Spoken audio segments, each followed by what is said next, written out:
Bismillahirrahmanirrahim. Alhamdulillahilladzi atamma alaina an-ni'mah biduhuri wa wujudi sayyidil ummah. Allahumma salli wa sallim wa barik ala sayyidina wa maulana Muhammad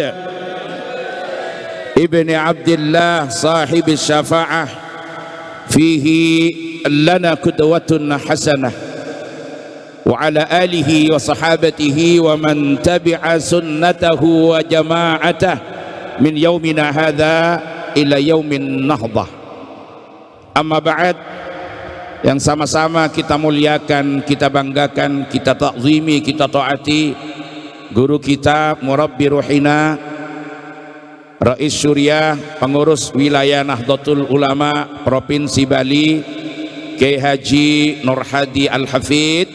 Mudah-mudahan beliau selalu diberi panjang umur fi sihatin wa afiyah, panjang umur fi taatillah Allahumma, sehingga bisa selalu membimbing kita menuju ridha Allah Subhanahu wa taala Allahumma, beserta seluruh jajaran Ru'asa Syuriah, pengurus wilayah Nahdlatul Ulama Bali, Ketua Tanfidiyah pengurus wilayah Nahdlatul Ulama Provinsi Bali, Kiai Haji Abdul Aziz mata'anallah bituli hayatih Allahumma, Bapak Bupati Badung yang dalam hal ini diwakili oleh Bapak Asisten 2, terima kasih sambutannya, dukungannya kepada warga Nahdlatul Ulama di Badung khususnya dan di Bali pada umumnya. Mudah-mudahan akan selalu mendapatkan kesuksesan dan kejayaan di dalam memimpin Badung, mendapatkan kemudahan, amin. Hadir juga di tengah-tengah kita para pejabat pemerintah dari Forum Komunikasi Pimpinan Daerah Kabupaten Badung, ada Bapak Dandim, Bapak Kapolres, para Panglingsir Puri Agung, ada beberapa yang hadir dari Puri Agung Pemecutan, dari Puri Agung Mengwi, yang kebetulan juga anggota DPD Republik Indonesia, Bapak Anak Agung Gede Agung, terima kasih kehadirannya juga bersama-sama warga Nahdlatul Ulama di Kabupaten Badung. Yang saya hormati dan kita banggakan bersama Ketua Tanfidiyah pengurus cabang Nahdlatul Ulama Badung, Ketua pengurus cabang Nahdlatul Ulama Denpasar dan dari Tabanan yang juga hadir di tengah-tengah kita yang sangat saya muliakan. Lebih khusus ini sahibil hajah, walaupun bukan sahibil makan tapi sahibil makanan, MWC NU Kuta Utara yang MWC NU Kuta Utara yang dipandegani Bapak Haji Suseno. Mudah-mudahan hajat-hajatnya dikabulkan oleh Allah Subhanahu wa taala, beserta seluruh pimpinan lembaga dan badan otonom di lingkungan PCNU Badung, beberapa MWC yang ada di sekitar Kuta Utara, baik dari Kuta Selatan dan dari berbagai daerah yang telah hadir di tempat ini, para pecinta Rasulullah Sallallahu Alaihi Wasallam yang bersama-sama hadir dengan Ahbabul Mustafa Bali, semua para hadirin, hadirat, nahdiyin, nahdiyat, mudah-mudahan selalu dirahmati, diberkati oleh Allah Subhanahu wa taala. Puji syukur kita haturkan kehadirat Allah. Salawat dan salam mudah-mudahan tetap tercurahkan keharibaan baginda Rasulullah Sallallahu Alaihi Wasallam beserta keluarga, sahabat dan semua umatnya yang selalu setia mengikuti syariat beliau. Mudah-mudahan kita semua masih diberi kesempatan oleh Allah untuk bisa bersama, bertemu, melihat wajah Rasulullah kelak di surganya Allah Subhanahu wa taala. Kok banyak yang tidak amin? Kepingin Apa ndak ketemu Rasulullah? Kepingin napa mboten kumpul Rasulullah? Kumpul di mana? Kumpul di mana? Kira-kira masuk surga? Yang kompak Allahumma. Allahumma. Aminnya mulai kompak, tapi potongan banyak yang kurang pas. Mudah-mudahan semuanya bersama Rasulullah di surga. Allahumma. Insya Allah kita akan bersama Rasulullah di surga. Allahumma. Kalau kita punya modal mahabbah kepada Rasulullah sallallahu alaihi wasallam, kita akan bersama Rasulullah. Allahumma. Kalau kita semua cinta kepada Rasulullah, cinta pada Rasulullah, napa mboten? Cinta apa cinta? Cinta apa cinta? Ini yang tidak jawab, saya doakan kumpulnya dengan mak lampir. Cinta pada Rasulullah, napa cinta? Persoalannya, cinta kepada Rasulullah tidak cukup diucapkan, diakui dengan jargon dan kata-kata. Cinta kepada Rasulullah tidak cukup dibuktikan dengan puja-puji yang kita rangkum dalam bentuk sajak dan puisi. Bahkan cinta kepada Rasulullah, mohon maaf, tidak cukup sekedar dibuktikan dengan kita banyak membaca sholawat, walaupun di dalam membaca sholawat akan mendapatkan banyak keutamaan dan mendatangkan banyak rahmat. Tapi hanya dengan sekedar banyak sholawat, apakah sudah cukup membuktikan kita cinta kepada Rasulullah? Belum. Belum. Allahumma sholli ala Muhammad. Lalu apa pembuktian cinta kepada Rasulullah? Cinta kepada Rasulullah buktinya adalah ittiba, ikut, nyuntuh, berteladan kepada Rasulullah. Jadi cinta pada Rasulullah bukti ini nopo? Nderek Gusti Kanjeng Nabi, manut Gusti Kanjeng, nyuntuk dumateng Gusti Kanjeng. Cinta ke Kanjeng Nabi buktenan apa? Atoro neku nyuntuk de Gusti Kanjeng. Mohon maaf sekali-kali nyapanya pakai bahasa daerah, karena mereka ada yang kangen pulang kampung, Pak, tapi belum bisa pulang karena modalnya belum cukup banyak. Allahumma sholli ala Muhammad. Saya mature banyak, saya mature banyak. Tepak beda kulen atau pak-pak pada mature nah. Sing Jawi nggih kata, alhamdulillah nggih sami-sami Jawi ini kali kula. Allahumma sholli ala Muhammad. Allahumma sholli ala Muhammad. Allahumma sholli ala Muhammad. Jadi cinta pada Rasulullah buktinya adalah ittiba. Ittiba. Kalau hanya ngaku tidak bisa. Ngakunya cinta pada Rasulullah, baca solawatnya sergep, iya, baca solawatnya dapat pahala, baca solawatnya dapat rahmat, baca solawatnya dapat keutamaan. Mengangkat 10 derajat satu solawat, mendatangkan 10 rahmat, menghapuskan 10 kesalahan. Tapi kalau hanya dengan itu, sementara perilaku kesehariannya tidak sesuai dengan Rasulullah, maka cintanya belum terbukti. Ngakunya cinta Rasulullah, ngakunya membela-bela agama Rasulullah, tapi ngajaknya tidak ramah, ngajaknya tidak santun, ngajaknya kasar, tidak menghargai sisi kemanusiaan, merasa benar sendiri, tidak mau mendengarkan argumen dan alasan orang lain. Itu hanya ngaku cinta, tapi tidak sesuai dengan yang diajarkan oleh Rasulullah sallallahu alaihi wasallam.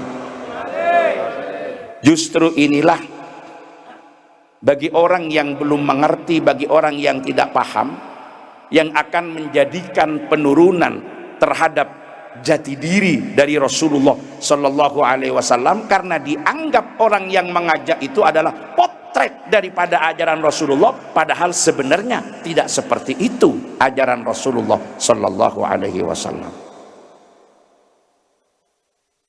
Lalu bagaimana kita membuktikan kecintaan kita? Ikut pada Rasulullah, contoh pada Rasulullah, berteladan pada Rasulullah. Tapi mohon izin Kiai, ada problem di dalam kita ittiba Rasulullah. Problemnya ada dua. Pertama, problem jarak. Yang kedua, problem waktu. Jarak kita dengan Rasulullah jauh. Bapak Ibu masih hafal semua Rasulullah dilahirkan di mana? Ini kok yang jawab hanya 4 orang. Rasulullah dilahirkan di mana? Di Makkah. Dilahirkan di Makkah, hidup di Mekah, tumbuh dewasa di Mekah, menerima risalah di Mekah, menyampaikan dakwah di Mekah kurang lebih selama 12 tahun 5 bulan 13 hari.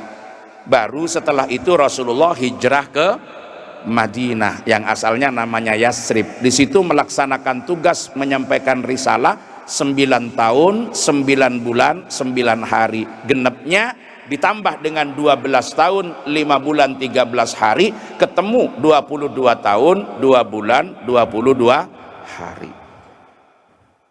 Jarak dari Denpasar, jarak dari Badung ke Mekah ke Madinah ini kurang lebih 10 sampai 11 jam itu kalau naik pesawat. Kalau seumpama naik mobil, seandainya tidak ada lautan, bisa jadi 1 bulan. Kalau jalan kaki 5 bulan, kalau berangkang hitung sendiri. Artinya apa Bapak Ibu? Jarak yang jauh ini memungkinkan terjadinya perbedaan situasi dan kondisi, perbedaan peranata sosial, perbedaan sarana dan prasarana yang menunjang keberlangsungan kehidupan, perbedaan adat istiadat, perbedaan kebiasaan. Maka di sini juga harus mampu diterjemahkan secara tepat dan baik bagaimana cara ittiba, cara ikut pada Rasulullah Sallallahu Alaihi Wasallam. Belum lagi pada perbedaan waktu. Kita sudah terpisah dengan Rasulullah 14 abad. 1430 tahun lebih kita ditinggal oleh Rasulullah.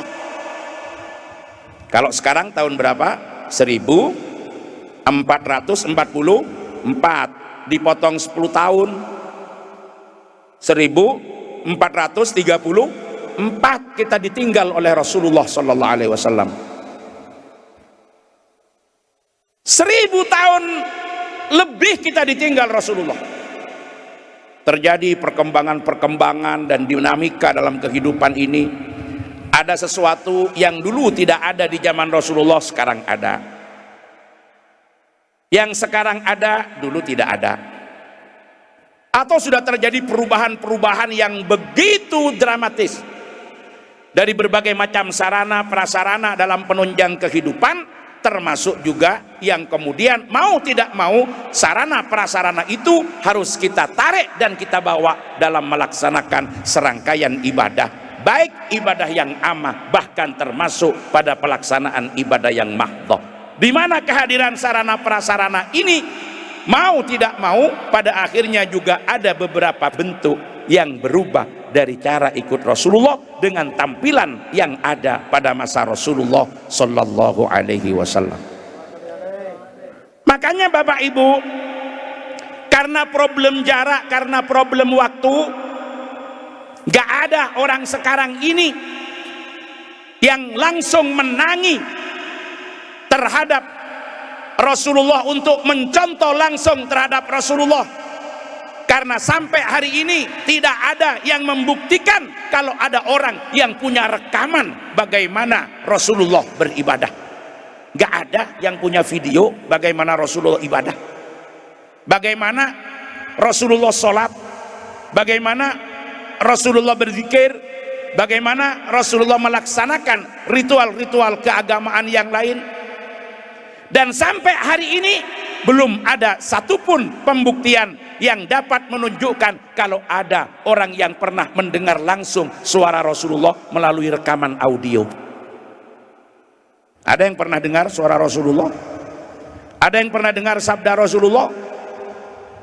Yang ada sekarang ini, sabda Rasulullah didengar oleh para sahabat, kemudian ditransmisikan dari satu generasi kepada generasi yang lain, sampai kurang lebih 1,5 abad dari wafatnya Rasulullah pada tahun 150-an baru apa yang didengar dari satu generasi ke generasi yang lain, dari satu perawi kepada perawi yang lain, akhirnya dibukukan. Dan ketika dibukukan bentuknya sudah tulisan, bukan lagi berbentuk voice yang dapat didengar dari Rasulullah, tapi tulisan atas rekaman para sahabat terhadap apa yang didawuhkan oleh Rasulullah atau perbuatan Rasulullah yang dipotret oleh para sahabat.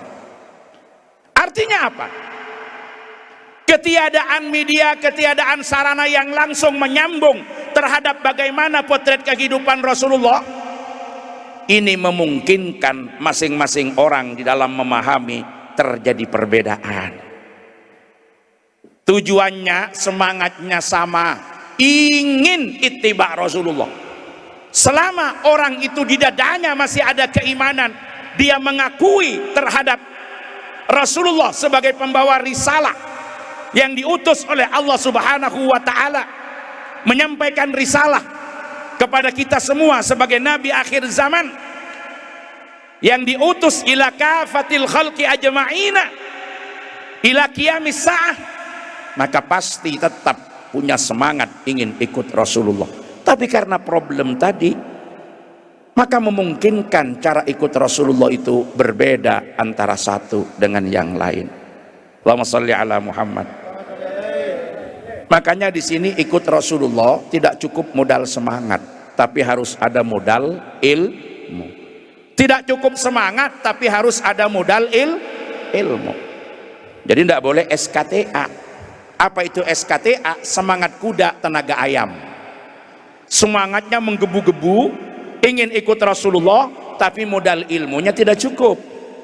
Akhirnya dapat informasi hanya dari sekedar informasi-informasi yang tidak berdasarkan kepada referensi yang primer, tetapi itu pun referensi sekunder. Mau baca kitab hadis tidak tahu cara bacanya, itu pun tidak dilengkapi dengan berbagai macam perangkat keilmuan yang mendukung terhadap pemahaman yang lebih tepat tentang bagaimana memahami sabda Rasulullah atau perilaku Rasulullah. Tetapi ia baru baca melalui sarana terjemahan atau menggunakan sosial media yang sudah tidak jelas sumbernya, hanya mencatut-catut seakan-akan itu dari Rasulullah. Begitu dia membaca, dapat satu informasi tanpa mengkonfirmasi kepada informasi-informasi yang lain, karena adanya kedangkalan ilmu dengan pemahaman yang terbatas, sudah merasa kalau dirinya yang paling benar cara ikut Rasulullah. Ngajinya baru kemarin sore, dapatnya baru belakangan, dapat informasinya dari terjemahan atau dari media sosial yang tidak ketahuan sumbernya valid atau tidak. Begitu dapat satu informasi, merasa pemahamannya yang paling benar, celakanya lagi dia mulai nyalahkan orang lah. Ada ndak? Ini mulai ada penyakit. Padahal itu berangkat dari kesalahpahaman.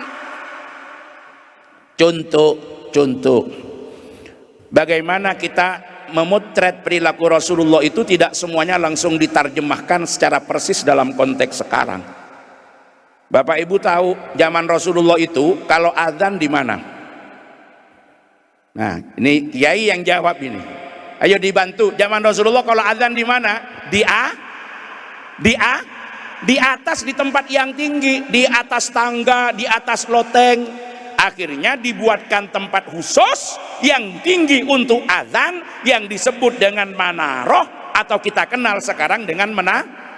Jadi tiap-tiap masjid ada menaranya tinggi. Kalau azan naik ke situ dulu. Tujuannya apa? Begitu azan, suaranya didengar orang banyak, karena waktu itu belum ada pengeras suara, belum ada loudspeaker. Remaja-remaja masjid sekarang pinter. Kalau mereka azan, mereka tidak perlu naik ke atas menara. Azannya cukup di bawah, yang naik ke atas kabel sama speakernya. Betul? Betul? Kalau merasa ingin persis dan tetap menjaga seperti apa yang ada pada zaman Rasulullah, silahkan. Sekarang adanya tiap hari naik ke atas menara, mun sare 5 kali potong ketika. Ayo sekarang saya tanya, jawab yang kompak. Zaman Rasulullah adanya di bawah apa di atas? Di atas, tanpa menggunakan Kenapa? Karena belum ada speaker. Sekarang yang dianggap ikut Rasulullah atau ikut Rasulullah yang benar, azannya naik ke atas tanpa menggunakan speaker karena waktu itu tidak ada speaker, atau azannya cukup di bawah tapi speakernya yang naik ke atas. Nah, mulai pinter sampean. Ini kan sudah beda, kemasannya beda.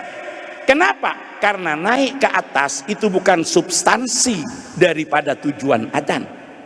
Tujuan azan itu adalah memberi informasi kalau waktu sholat itu telah tiba. Memberitahu kalau waktu sholat maktubah itu telah tiba. Medianya naik ke atas biar suaranya kedengaran kemana-mana. Sekarang untuk suara kedengaran kemana-mana, tidak perlu naik ke atas. Daripada naik ke atas tanpa pakai loudspeaker, lebih baik di bawah. Tapi kabel sama speakernya yang naik ke atas.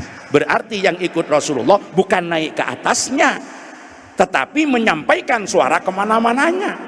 Di sini sudah terjadi perbedaan. Bagaimana kita memotret sesuatu di zaman Rasulullah dengan hari ini karena perbedaan situasi dan kondisi. Masuk? Inilah yang kemudian melahirkan peran-peran ulama yang sangat signifikan di dalam menerjemahkan perilaku Rasulullah, sehingga ketika diterapkan di tengah-tengah masyarakat harus terjadi perbedaan walaupun tidak dirinci karena umatnya tidak semuanya harus bertanya dengan detail, tetapi waktu itu langsung melaksanakan perintah para ulama. Celakanya ada orang sekarang baru belajar agama kemudian baca kitab hadis, itu pun lewat terjemahan. Kemudian ketemu dalam satu hadis ada satu peristiwa di mana pada saat sahabat Ja'far itu wafat, Rasulullah memerintahkan kepada para sahabat, isna'u li ali Ja'far ta'aman faqad ja'ahum ma yusghiluhum. Buatkan makanan bagi keluarga Ja'far, mereka sekarang sedang ada dalam keadaan berkabung karena tertimpa musibah. Dibaca hadis itu terjemahannya, oh berarti zaman Nabi yang benar kalau ada orang takziah itu bawa nasi. Ini yang diajarkan Rasulullah. Setelah itu melihat ke Bali, melihat ke Denpasar, melihat ke beberapa daerah di mana umat Islam ada di sini. Ini salah ini. Kok Kiai Nur Hadi itu mengajarkan kalau orang takziah tidak bawa nasi, malah yang datang yang dikasih nasi. Berarti salah ini. Salah ini. Maka dengan kesimpulan yang tergesa-gesa, dengan pemahaman sempit yang ia tahu, dia sudah mulai menyalahkan orang lain. Padahal coba kita analisa bareng-bareng. Kalau di sini ada orang meninggal, yang takziah berapa orang? Banyak, ya. Banyak. Apalagi yang wafat kiai, yang takziah bisa ribuan, betul? Yang datang bisa ribuan.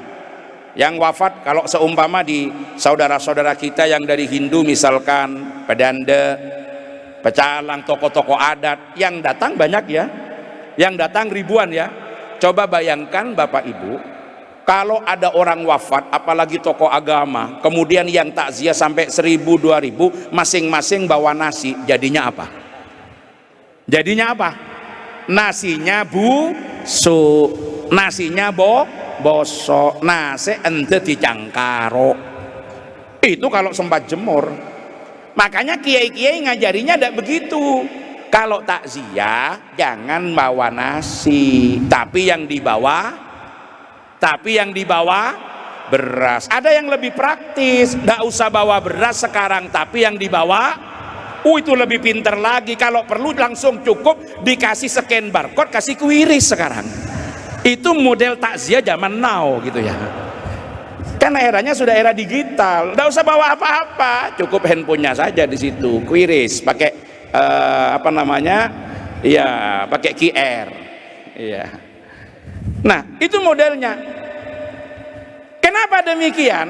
Di sini harus dipahami, kalau tujuan takziah itu adalah satu, mendoakan orang wafat, yang kedua menghibur keluarga orang yang meninggal, yang ketiga meringankan bebannya. Kalau orang datang kemudian bawa nasi semua, akhirnya numpuk di situ, nasinya jadi sampah, jadi bosok, itu bukan membantu meringankan, tapi nambah kelakuan, nambah pekerjaan. Maka substansinya ini yang dijaga, sehingga kebalik dengan apa yang ada pada zaman Rasulullah, tapi yang kena isinya, karena yang dikejar adalah isinya. Kenapa? Karena memang tidak ketemu antara kemasan dengan isi. Ketika kita terjemahkan apa adanya, diterapkan di tengah masyarakat tanpa ada perubahan, dengan tidak melihat terhadap perubahan peranata sosial dan sarana prasarana penunjang kehidupan, maka tujuannya membantu, tapi yang terjadi adalah memberi beban. Maka itulah yang kemudian diterjemahkan oleh para kiai, oleh para ulama, begini caranya ikut Rasulullah. Allahumma sholli ala Muhammad. Ini yang saya contohkan lagi. Rasulullah itu suatu saat masuk ke kamar mandi, karena masuk ke WC cincinnya dilepas. Ini dipotret oleh para sahabat. Akhirnya apa? Disampaikan dalam satu riwayat, karena Rasulullah sallallahu alaihi wasallam idza dakhalal khala wa da'a khatamahu. Rasulullah kalau masuk ke kamar kecil, Rasulullah melepaskan cincin. Jadi ada yang baca hadis ini langsung diambil kesimpulan, berarti dianjurkan melepaskan cincin ketika masuk ke kamar kecil. Ada ibu-ibu baru beli cincin emas 10 gram, karena ingin ikut sunnah, masuk ke WC umum, cincinnya ditinggal di luar. Selesai dari kamar mandi, keluar cincinnya, katanya di situ mau ikut Rasulullah. Kalau ngajinya benar, dia tidak cukup membaca begitu. Akhirnya dipelajari, dikaji. Kenapa Rasulullah ketika masuk ke kamar kecil cincinnya dilepaskan? Karena di cincin ada tulisan Muhammadur Rasulullah. Berarti kesimpulannya bukan cincin, Pak, bukan cincin, Bu. Dianjurkan melepaskan segala sesuatu yang ada asma Allah, ada asma Rasulullah ketika masuk ke kamar kecil. Cincin yang gak ada apa-apanya kayak cincin saya, jangan ditinggal di luar. Ini harganya mahal, nanti begitu keluar habis. Walaupun bukan cincin, tapi di situ ada asmanya, ada nama Allah, ada nama Rasulullah, untuk menghormati agar tidak dibawa ke tempat yang tidak pantas, maka itulah dilepaskan, baik berupa cincin, berupa sabuk, berupa apa. Makanya biasa nak kiai-kiai lambe mau nabri cimat eka belecong teguk ria keng cek gibe kajet den. Paham nggih? Lah wonten kiai-kiai sepah riyen, Bu, menawi maringi kula panjenengan niku seseratan azimah yang di dalamnya ada asma, ada Al-Qur'an, ada ayat, niku pesen gowo niki tapi ojo sampai digowo nang jeding.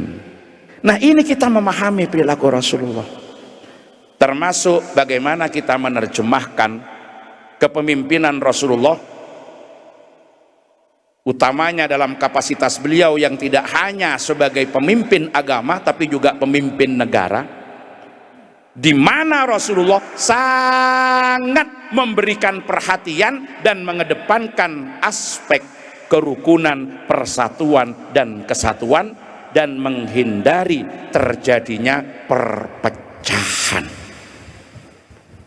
Ini yang harus kita terjemahkan dalam konteks kekinian, sehingga apa yang pernah dilakukan oleh Rasulullah seharusnya menjadi solusi terhadap berbagai macam problem-problem kebangsaan saat ini, agar supaya kita mampu menjaga keutuhan negara kesatuan Republik Indonesia. Allahumma sholli ala Muhammad.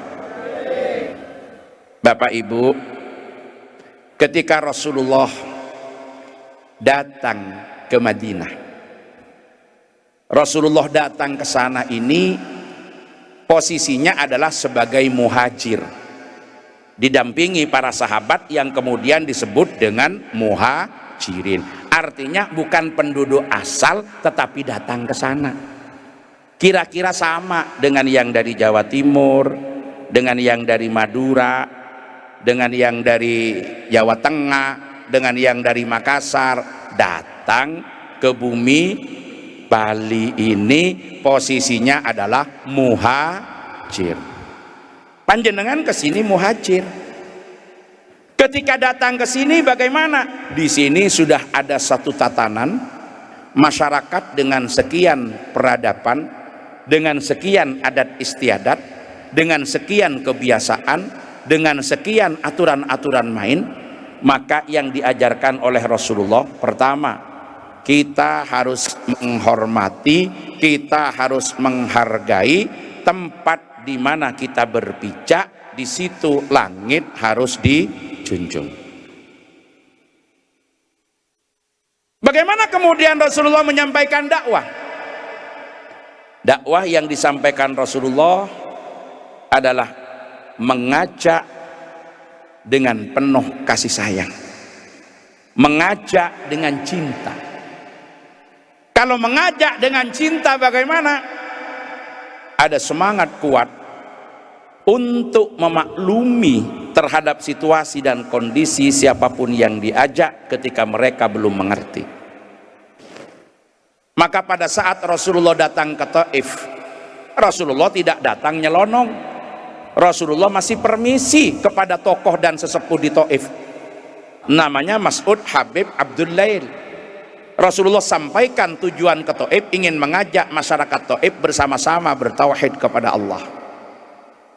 Begitu Rasulullah mengajak, ternyata ada satu intrik yang dilakukan oleh 3 pembesar Taif tadi. Masyarakat di sana disuruh berdiri di sepanjang jalan yang akan dilalui Rasulullah sambil memegang batu. Begitu Rasulullah datang, dilempar dengan batu sampai kening Rasulullah mengalirkan darah. Marahkah Rasulullah? Tidak. Apa Rasulullah balas dendam? Tidak. Sampai ketika malaikat Jibril datang menawarkan bantuan, apa yang dikatakan Rasulullah? Biarkan mereka berbuat seperti itu karena mereka tidak mengerti. Kalau mereka mengerti maka mereka tidak seperti itu. Maka ini kata kunci. Bagaimana Rasulullah kuat, bagaimana Rasulullah tahan, bagaimana Rasulullah sabar. Dan ini yang harus kita teladani. Karena Rasulullah menyadari bahwa mereka yang diajak belum mengerti. Sampai Rasulullah doakan, Allahumma hdi qaumi fa innahum la ya'lamun. Karena kalau ngerti tidak mungkin seperti itu. Nah, kadang-kadang ketika kita bergaul di tengah-tengah masyarakat, ada orang yang suka ngerasani kita, mencaci kita, memaki kita. Sakit hati apa enggak? Sakit hati apa enggak? Kok bisa sakit wong cuma dirasani? Kok bisa sakit wong cuma dicaci? Memangnya kata-kata bisa nyakitin hati, Bu? Loh, kalau dipukul jelas, kalau ditonjok jelas, kalau ditusuk sakit. Tapi kalau cuma dirasani, dikata-katain, kenapa hatinya bisa sakit? Apa hatinya terlalu rapuh? Jareng cuma eko cak emak bisa nyeleket. Napa cak aneka masake? Sampai dikatakan sakitnya tuh di sini di dalam hatiku. Kenapa bisa sakit wong cuma dikata-katain? Sebetulnya sederhana. Kenapa? Karena kita terlalu tinggi menempatkan diri kita. Kalau kita contoh Rasulullah, kenapa Rasulullah seperti itu? Karena Rasulullah memaklumi, mereka tidak ngerti. Lah, dalam keseharian kita jangan dipaksa orang semua mengerti kita. Allahumma sholli ala Muhammad. Memang kita ini adalah orang-orang yang menarik, kita ini orang-orang istimewa. Bagi siapa? Orang yang cinta kita. Nahnu qaumun ra'iun inda man yuhibbuna. Tapi kita ini orang biasa-biasa bagi orang yang tidak kenal kita. Bahkan kadang-kadang kita ini bisa bikin muntah, kita ini bisa bikin belenak, kita ini bisa bikin bagi siapa? Orang yang memang membenci kita. Maka dari situlah ketika ada sesuatu hal yang tidak nyaman terjadi pada kita, maklum kami, karena orang itu tidak ngerti kita. Di sini ada seorang tokoh, karena memang mengerti, semuanya mencintai, begitu datang dielulukan, dihormati, dibanggakan. Kalau datang direbut, tangannya dicium, jalannya dilapangkan, semuanya dikawal. Betul. Kenapa? Karena berhadapan dengan orang yang mengerti. Kemudian tokoh itu keluar dari Bali, pindah kemana? Dia datang di Jakarta. Kok gak ada orang yang menyambut saya? Kok gak ada orang yang kemudian mencium tangan saya?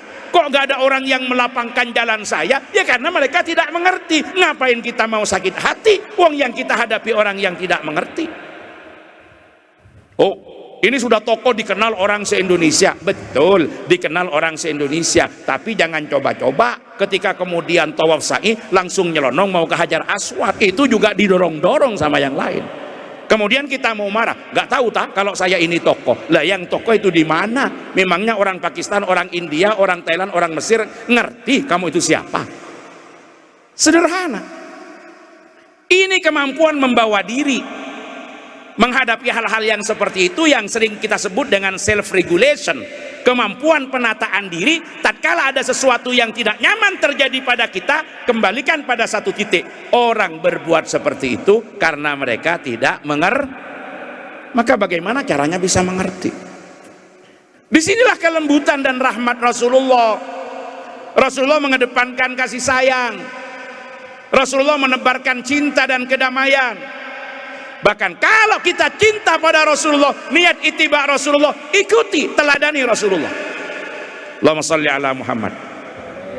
Bagaimana Rasulullah hidup kemudian di Madinah sebagai pendatang, walaupun beliau mendapatkan dukungan, maka tetap Rasulullah menjunjung tinggi hak-hak masyarakat yang ada di sana. Siapa mereka? Ada Ansor. Di sahabat Ansor itu ada Aus, ada Khazraj, itu suku awalnya. Ada siapa lagi? Ada orang-orang Yahudi. Dari Yahudi ada Bani Qainuqa, ada Bani Quraidah, ada Bani Nadir. Masing-masing itu punya tradisi, punya kebiasaan yang kadang-kadang tidak bisa ketemu.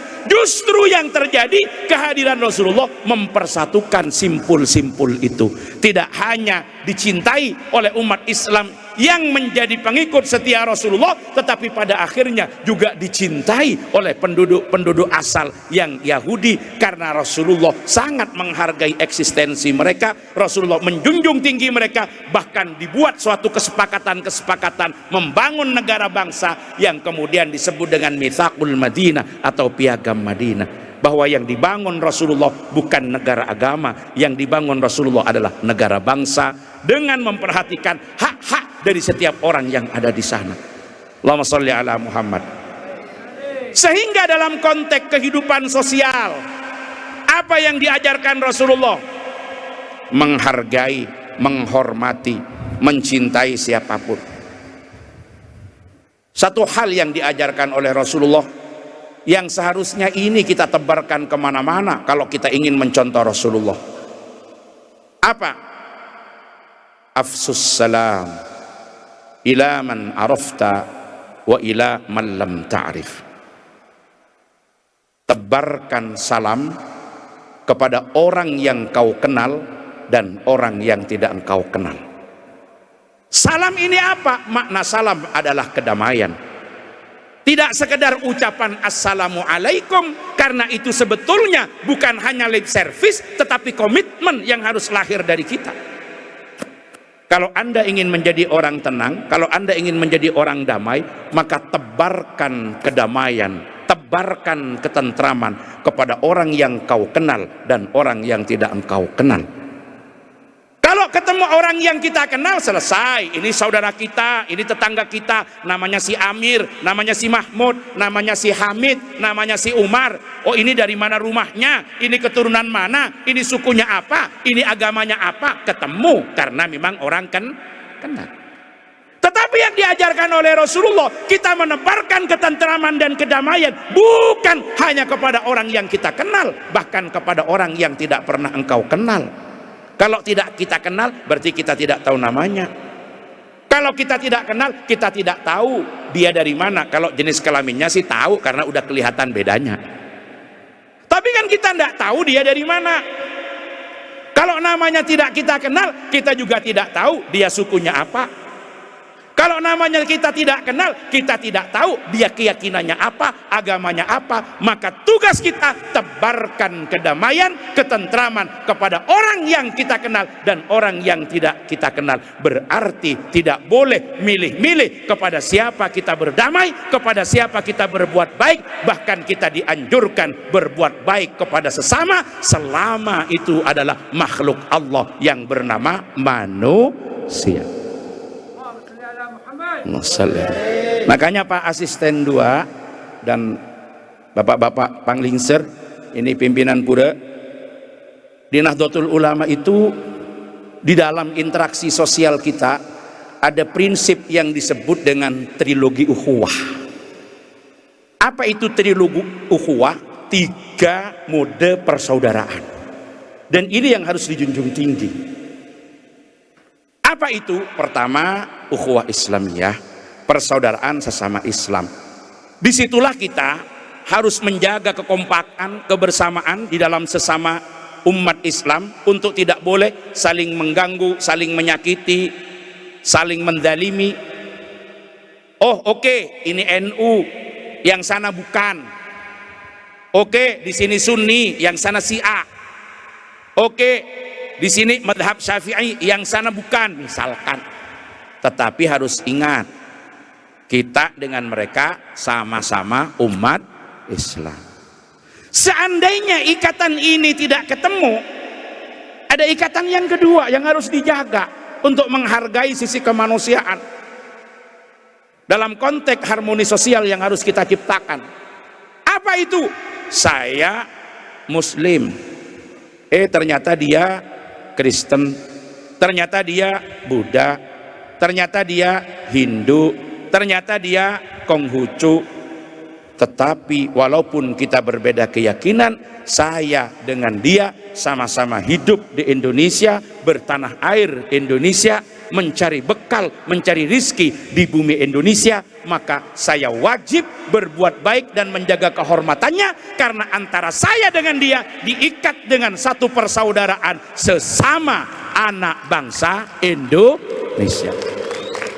Maka kita tidak boleh menyakiti, kita tidak boleh berbuat jelek, kita tidak boleh mendalimi, kita junjung harkat dan martabatnya. Kenapa? Karena antara kita dengan dia sesama bangsa Indonesia. Seandainya kita lagi ada di Bali, kita lagi ada di Denpasar, ternyata ikatan agama tidak ketemu, ikatan kebangsaan tidak ketemu. Kenapa? Yang di sana itu bule, kulitnya pirang, maaf, rambutnya pirang, kulitnya merah, tidak ketemu dengan kita. Kita ini hidup di bumi Indonesia, kita ini mengais rezeki di bumi Indonesia. Kalau kita lihat, itu loh Australia, itu loh orang Amerika, itu loh orang Jerman, itu loh orang Prancis. Ternyata ada ikatan ketiga yang paling mendasar di dalam Nahdlatul Ulama itu. Kalau tidak ketemu kesamaan agamanya, tidak ketemu kesamaan kebangsaannya, ingat, walaupun dia Australia, walaupun dia Amerika, walaupun dia Jerman, walaupun dia Prancis, kita dengan dia sama-sama makhluk Allah yang bernama Maka sisi kemanusiaan yang diletakkan di atas segala-galanya untuk dihormati, dicintai dan disayangi. Ini dasar-dasar persaudaraan yang diajarkan oleh Nahdlatul Ulama. Makanya kalau kemudian mengaku sebagai pecinta Rasulullah tapi tidak menghargai kemanusiaan orang lain karena perbedaan suku bangsa, mengaku sesama mencintai Rasulullah tapi tidak menghargai orang lain karena perbedaan agama, berarti dia hanya ngaku tapi tidak bisa nyuntuh terhadap Rasulullah. Allahumma salli ala Muhammad. Allahumma salli ala Muhammad. Apalagi kita yang ada di sini, Bapak Ibu. Sebagai pendatang, panjenengan ke sini yang jadi pendatang, ketemu dengan yang lokal, tapi ini adalah bumi di mana kita bersama-sama mengais rizki, di mana kondusivitas ini harus dijaga. Maka ini menjadi tanggung jawab kita bersama untuk merawat biar tetap nyaman, biar tetap damai bagi kita yang mencari karunia Allah di sini. Maka panjenengan, saya bukan orang sini, tetapi kan adanya di sini, mencari rizkinya di sini. menginjak tanah di sini, mengambil air yang keluar dari tanah di sini. Maka ini harus dijaga. Dijaga dari siapa? Siapapun yang ingin menghancurkannya, termasuk yang menggunakan agama sebagai komoditas, sebagai dalih kalau itu perintah agama, kemudian menginjak-injak harkat dan martabat kemanusiaan, melakukan kerusakan-kerusakan pada lingkungan, tidak menjaga sustainability dari kemanfaatan yang seluas-luasnya untuk kepentingan umat, maka itu harus kita lawan. Kenapa? Yang kita jaga adalah persaudaraan yang diikat pada ikatan yang paling dasar adalah kemanusiaan. Allahumma shalli ala Muhammad. Jadi di sini ini ikatan yang paling mendasar. Makanya ketika kita terjemahkan bagaimana dakwah Rasulullah, bagaimana Rasulullah kemudian mengajak kepada umat untuk kemudian bertauhid kepada Allah, itu cara-cara yang dicontohkan oleh Rasulullah adalah cara-cara yang santun, cara-cara yang damai, cara-cara yang tidak menimbulkan satu persoalan-persoalan yang kemudian bisa timbul gesekan-gesekan. Dan ini yang harus dijaga betul. Dan ini yang harus kita teladani daripada para founding fathers kita yang telah meletakkan dasar-dasar dari negara kesatuan Republik Indonesia ini. Allahumma shalli ala Muhammad. Ini ittiba Rasulullah, Bapak Ibu. Belum lagi ketika kita dihadapkan pada hal yang sifatnya itu tidak bisa dilepaskan dari adat dan kebiasaan.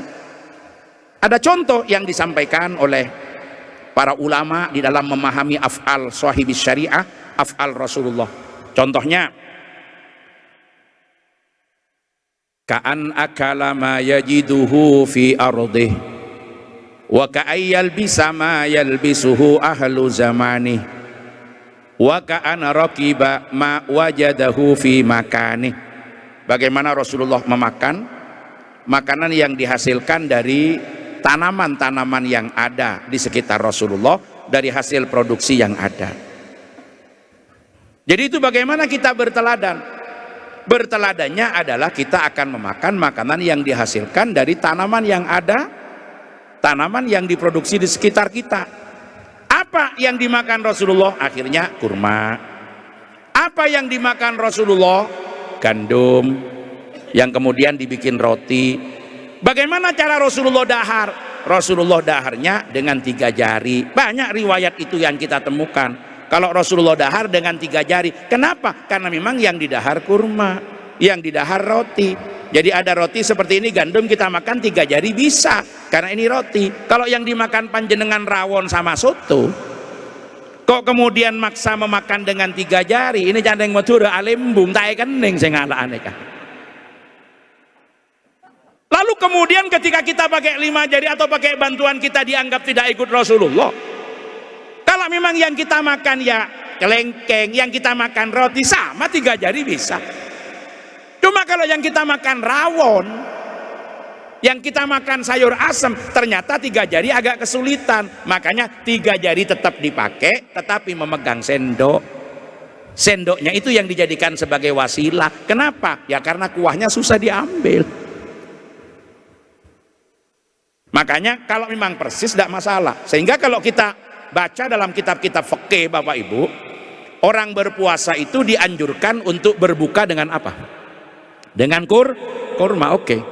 Kalau sekarang kita temukan kurmanya ada, selesai, tidak usah diperdebatkan, ya sudah kita ikut berbuka dengan kurma, karena memang itu yang dipraktekkan Rasulullah.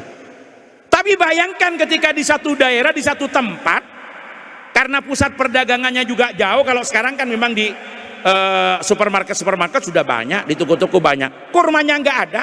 Yang di situ ada kelengkeng, yang ada di situ rambutan, yang ada di situ nangka, kurmanya nggak ada. Apa kalau berbuka ketika tidak ada kurma langsung pindah ke air, atau kita mempertimbangkan yang senyawa, yang sejenis dengan kurma, seperti sawo, seperti rambutan, seperti kelengkeng, seperti biji nangka dan seperti nangka dan lain sebagainya, karena di situ ada manisnya, yang manisnya itu lebih mempercepat pemulihan tenaga. Ini harus dipertimbangkan bahwa ketika tidak ditemukan yang persis dengan apa yang dipraktekkan Rasulullah, kita bisa beralih. Sehingga para ulama-ulama kita dahulu itu ngajari kalau berpuasa apabila berbuka bikin kolak, kolaknya kolak nangka, kolaknya kolak pisang, karena manisnya itu mempercepat mengembalikan tenaga dan energi, sama dengan kita makan ya ini contoh-contoh. Jadi yang saya maksudkan saat ini, kenapa saya harus jelaskan ini, tatkala ada orang ingin nyontoh Rasulullah kemudian hasilnya berbeda, harus dimaklumi. Kita harus mampu untuk menjaga kebersamaan, menjaga kekompakan, jangan terlalu membesar-besarkan perbedaan, kemudian menyalahkan satu dan membenarkan yang lain, yang semata-mata karena perbedaan dalam cara ikut Rasulullah, dan itu memungkinkan untuk ditafsirkan beda. Seperti berikutnya, bagaimana cara Rasulullah berpakaian? Rasulullah memakai pakaian yang biasa dipakai orang-orang di sekitarnya. Bagaimana pakaian Rasulullah? Gamis, jubah seperti yang dipakai Rais Suriah kita. Alhamdulillah. Di kepala ada serban diikat namanya imamah. Ada serban yang diselendangkan namanya rida. Di bawah jubah itu juga ada celana pendek namanya sirwal. Celana yang di bawahnya lutut. Di bawahnya lutut yang penting menutupi aurat, di bawahnya lutut itu namanya sirwal. Itu yang dipakai Rasulullah. Lalu bagaimana kita sekarang mengikuti? Kalau memang cocok, munasabahnya pas, dia persis ikuti itu. Sehingga ketika ada orang pakai jubah, niatnya ikut Rasulullah, selesai, dia akan dapat pahala karena komitmennya untuk ikut sunnah. Tetapi hanya dengan memakai jubah, jangan merasa sudah paling sunnah. Ini problemnya. Itu pun kalau kondisinya cocok. Kemana pakai jubah maulid? Kemana pakai jubah khutbah Jumat? Kemana pakai jubah majelis taklim? Kemana pakai jubah solawatan? Kemana pakai jubah kondangan? Tapi mohon maaf, kalau lagi bajak tanah di sawah itu jangan pakai jubah. Apalagi naik pohon kelapa jangan pakai jubah. Khawatirnya pakai jubah tapi di dalam nggak ada celananya, kasihan nanti itu. Nah, seumpama memang bisa menyesuaikan, selesai, Bapak. So, saya pakai jubah niat ikut Rasulullah, sudah pasti dapat kesunahan. Tapi jangan merasa sudah paling sunnah, sehingga menganggap yang pakai batik nggak ada sunnah-sunnahnya. Karena yang pakai batik ini juga niat ikut Rasulullah. Yang pakai batik juga niat ikut Rasulullah. Beliau-beliau yang pakai batik ini juga niat ikut Rasulullah. Kemudian ada yang tanya, apa ada penjelasannya Rasulullah pernah pakai batik? Biasanya kalau orang NU menjawab begini, sepanjang yang saya tahu, saya tidak menemukan riwayat demikian. Jadi orang NU jangan sedikit-sedikit bilang, ini gak ada, ini gak ada, ini gak ada. Memangnya udah pernah dilihat semua. Sekarang ada orang baru ngaji dapat berapa bulan, itu suka bilang begitu. Gak ada hadisnya, gak ketemu. Gak ada, apa belum ketemu? Maka jawaban yang bijak bagaimana? Sepanjang yang saya tahu, belum menemukan riwayat yang mengatakan demikian. Loh, lalu bagaimana orang pakai batik bisa ikut Rasulullah? Semangat memakai pakaian yang dipakai orang-orang di sekitarnya. Ternyata di Denpasar ini produksi batiknya bagus, dan itu terkenal sampai ke mancanegara. Dengan demikian kita pakai batik, niat ikut Rasulullah, memakai pakaian yang dihasilkan dari karya lingkungannya, memakai pakaian yang dipakai orang-orang di sekitarnya. Jadi yang pakai jubah niat ikut Rasulullah, dia akan dapat pahala dengan semangat menjaga kesunahan. Tetapi jangan merasa hanya dengan pakai jubah sudah merasa paling nyunnah, sehingga yang tidak pakai jubah dianggap gak ada nyunnah-nyunnahnya. Sebetulnya di situ aja problemnya. Dan dengan ini, ketika ini kita terjemahkan dalam skala yang lebih luas, maka insya Allah kita akan dapat menjaga keharmonisan, persamaan dan perdamaian. Karena di situ intinya.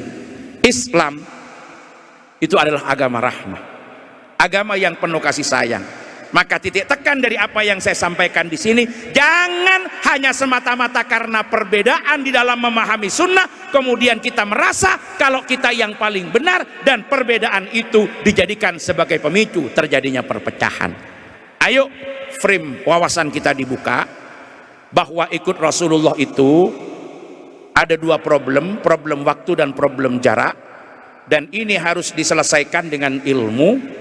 Tapi seandainya di situ ada hal yang berbeda antara satu dan yang lain, itu memang majal, memang wilayah yang memungkinkan orang untuk berbeda, sehingga kita harus siap untuk saling menghormati dan menghargai. Sehingga ketika semangat seperti ini sudah kita tanamkan di antara internal umat Islam, maka dapat kita kembangkan tatkala terjadi perbedaan antara kita dengan orang lain yang berbeda agama dan keyakinan dari kita. Masing-masing akan menuju keselamatan dengan caranya sendiri, tetapi tafsir dan ajaran yang diterima kalau itu terpaksa harus berbeda, itulah rahmat yang diberikan oleh Allah kepada sekalian alam. Jangan perbedaan ini dijadikan sebagai pemicu perpecahan, apalagi sampai menimbulkan ketegangan-ketegangan yang menjadikan tidak kondusifnya kehidupan. Ingat, di tempat ini kita bersama-sama mencari karunia Allah Subhanahu wa ta'ala. Sehingga kalau tidak ketemu ikatan pertama karena kesamaan agama, maka harus turun pada ikatan kedua, kesamaan tanah air dan suku bangsa. Kalau itu pun terpaksa tidak ketemu, kita tetap wajib saling menghormati dan menghargai dengan ikatan yang ketiga, yang paling dasar, kita sama-sama makhluk Allah yang bernama manusia. Itu yang diajarkan oleh Islam. Jadi kalau kemudian ada yang menganamakan Islam tapi tidak sesuatu, itu yang sebetulnya bikin masalah. Maka terakhir yang perlu saya sampaikan, Rasulullah menyampaikan begini, bu'istu bil hanafiyah as-samhah. Jadi saya diutus dengan agama yang murni, dengan agama yang lurus, dengan agama yang benar, dan as-samhah yang penuh toleransi. Sehingga Rasulullah itu tidak pernah disuguhkan pada dua hal, kecuali Rasulullah akan memilih yang paling mudah selama itu masih masuk di dalam kebenaran dan tidak bertentangan dengan syariat. Satu saat bagaimana Rasulullah menjaga persamaan, persatuan dan kesatuan itu, ada sahabat berbeda Pak di dalam perjalanan. Ketika mereka tidak menemukan air, mereka bertayamum, akhirnya lapor pada Rasulullah karena dua kelompok ini berbeda. Yang satu setelah bertayamum kemudian masing-masing sholat, setelah itu ketemu air, yang satu itu mengulang lagi sholatnya karena ia anggap kalau sudah ketemu air tayamumnya batal. Tapi yang satu tidak mengulang sholatnya karena sholat yang sudah dilaksanakan itu sudah selesai, hanya tayamumnya yang batal. Nah, disitulah kemudian mengadu sama Rasulullah. Apa jawaban Rasulullah? Yang sholat lagi, yang tidak sholat lagi itu sudah melaksanakan hukum sesuai ketentuannya, yang sholat lagi karena kehati-hatiannya. Jadi kedua-duanya dibenarkan oleh Rasulullah Sallallahu Alaihi Wasallam.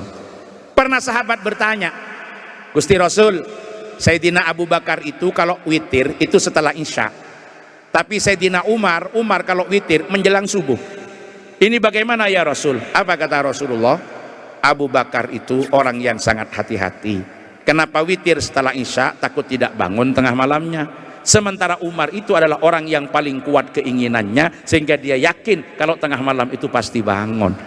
Artinya kedua-duanya benar lagi. Intinya apa? Selama kita masih menemukan sisi-sisi di mana kita masih bisa mempertemukan dan bisa menyatukan, maka jangan dipilih sesuatu yang membedakan antara kita dengan yang lain. Itulah yang diajarkan oleh Rasulullah Sallallahu Alaihi Wasallam. Maka kecintaan kita kepada Rasulullah buktikan dengan sejauh mana kita meneladani Rasulullah. Semakin cocok kita dengan Rasulullah, maka semakin terbukti kecintaan kita pada Rasulullah Sallallahu Alaihi Wasallam. Allahumma salli ala Muhammad.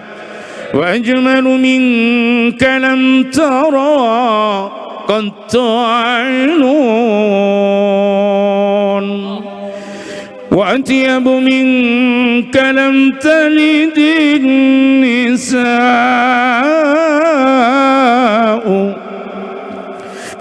khuliqta mubarra'an min kulli aibin ka'annaka qad khuliqta kama tasha'u. Allahumma salli wa sallim wa barik alaihi wa ala alihi wa sahbihi